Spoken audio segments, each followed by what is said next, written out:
સુરતમાં ગઈકાલે રાત્રે માલધારી સમાજની એક રેલી નીકળે છે। માલધારી સમાજના લોકો માંગ કરે છે કે ફોરેસ્ટ અધિકારી શૈલેષ કાંભલાને ફાંસી આપો કારણ કે આ ફોરેસ્ટ અધિકારીએ પોતાની જ પત્ની, પુત્ર અને પુત્રીને મોતને ઘાટ ઉતારી દીધા છે, જેથી માલધારી સમાજ રોષે ભરાય છે અને અધિકારીને ફાંસી આપવાની માંગ કરી રહ્યા છે। શું હતો આ સમગ્ર મામલો, વિગતે વાત કરીએ આ વિડીયોમાં। વૈષ્ણવજન તો તેને કહીએ જે પીડ પરાઈ જાનાને રે। નમસ્કાર, નવજીવન ન્યૂઝમાં આપનું સ્વાગત છે। હું છું જયંત દાફડા। ભાવનગરમાં રહેતા અને ફોરેસ્ટ વિભાગમાં એસીએફ તરીકે ફરજ બજાવતા શૈલેષ કાંભલાના પત્ની અને 2 સંતાનો 5મી નવેમ્બરે ગુમ થયા હતા। બાદમાં 16મી નવેમ્બરે ફોરેસ્ટ કોલોનીમાં તેમના ઘરેથી 20 ફૂટ ખાડામાંથી મૃતદેહ, તેમની પત્ની અને પુત્ર અને પુત્રીનો મૃતદેહ છે તે મળી આવ્યો હતો અને શૈલેષે જ આ હત્યા ઘરકંકાસમાં કરી હોવાનું સામે આવ્યું હતું। શૈલેષ કાંભલાએ 7 નવેમ્બરે ત્રણેય લોકો ગુમ થયા હોવાની પોલીસને જાણકારી આપી હતી, પરંતુ 10 દિવસ બાદ ભાવનગરમાં આવેલા પોતાના જ ક્વાર્ટરની બાજુમાં જ વિશાળ ખાડામાંથી તેમની પત્ની, પુત્ર અને પુત્રીનો મૃતદેહ મળ્યો હતો અને આ સંદર્ભે પોલીસે તપાસ કરતા શૈલેષ કાંભલાએ જ ટ્રિપલ મર્ડરની ઘટનાને અંજામ આપ્યો અને ત્યારબાદ ક્વાર્ટરના પાછળના ભાગમાં હત્યા કરીને દાટી દીધા હોવાનો ખુલાસો થયો હતો। આ મામલે ભરતનગર પોલીસ સ્ટેશનમાં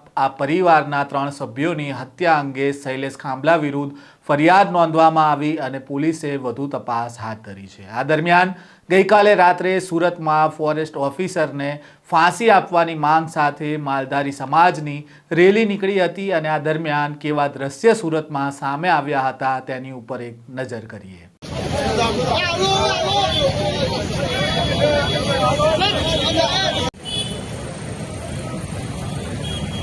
મારું નામ ઉકાભાઈ ખાંભલિયા છે। આ ખૂબ જ નિંદનીય ઘટના છે। અમારે શરમ જેખું માથું નીચે ઝુકાવીને ચાલવું પડે છે સમાજની અંદર, એવી ઘટના કરી છે।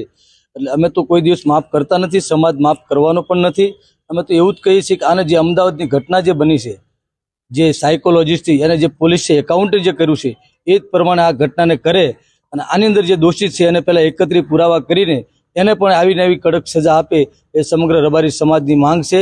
અને અમે પણ સમગ્ર સમાજની સાથે તાલ મિલાવીને કે આની અંદર કોઈ રહી ન જાય, કોઈ વ્યક્તિ બાકી ન રહી જાય, એવી સૌની અમારી માંગણી છે। સુરતમાં આજે કઈ રીતનું? સુરતમાં સમગ્ર સમાજ જે ગોતવા માટે એમને 10 દિવસ માટે થોડી મહેનત કરી હતી।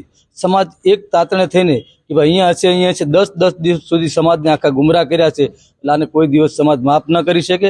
આજે અહીંયા વડવાળા સોસાયટીની અંદર સમગ્ર સમાજ ભેગો થયો છે।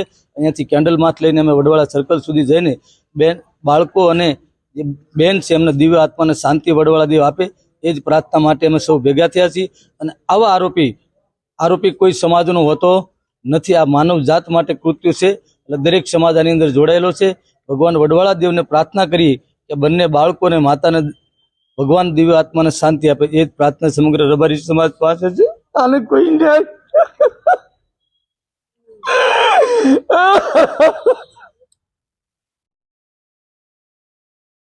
અમારી પાસે કોઈ વર્ણન નથી આનું કરવા માટે, અને કડકમાં કડક સજા કરે સરકાર।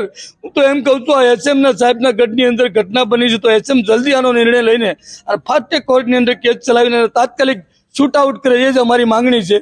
અસ્તુ ભારત માતા કી જય।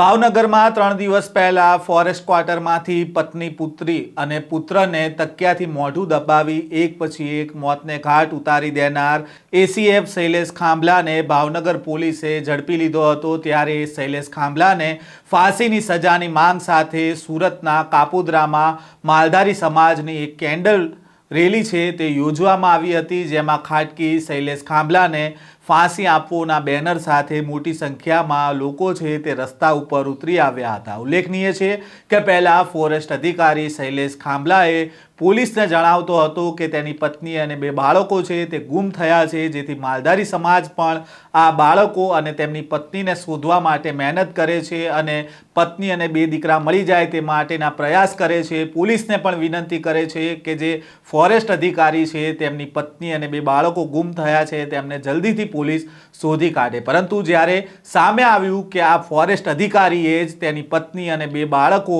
જે ગુમ થયા હોવાનું કહેતો હતો, પરંતુ તેણે જ હત્યા કરી દીધી છે, ત્યારે આ જ સમાજના લોકો રસ્તા પર ઉતરે છે અને આરોપીને ફાંસી આપવાની માંગ કરી રહ્યા છે. આ પ્રકારના વધુ સમાચાર સાથે ફરી મળીશું. નવજીવન ન્યૂઝ સાથે જોડાયેલા રહેજો.